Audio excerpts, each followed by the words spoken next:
Voici l'auberge. Et voilà le jardin situé juste derrière la mairie. Le but de cette ouverture au public, éviter que les piétons continuent de fréquenter les abords de cette départementale en passant par ce chemin protégé. On a acheté la nouvelle mairie en 2002 et donc on a fait l'acquisition de ce parc en même temps. Donc après, ce parc a toujours été fermé au public, n'a jamais été ouvert au public. Et maintenant nous rencontrons des problèmes de stationnement au centre du village.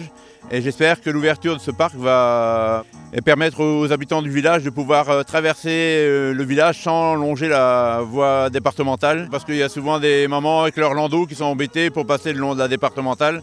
Donc là, ça va permettre qu'ils puissent accéder au commerce et à l'école en toute sécurité. Je voyais les enfants sur le bord des routes et j'étais pas rassuré en voyant ces enfants et les parents avec les poussettes circuler le long de la départementale. Élu depuis maintenant plus d'un an, Arnaud Corren avait fait de ce parc une de ses priorités.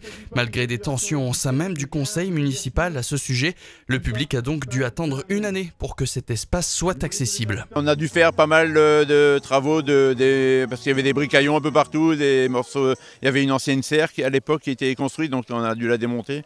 Donc on a dû faire quelques aménagements avant de pouvoir l'ouvrir et que les enfants et les parents puissent circuler en toute sécurité. Mais attention, si ce jardin est désormais ouvert, il n'est pas pour autant inauguré.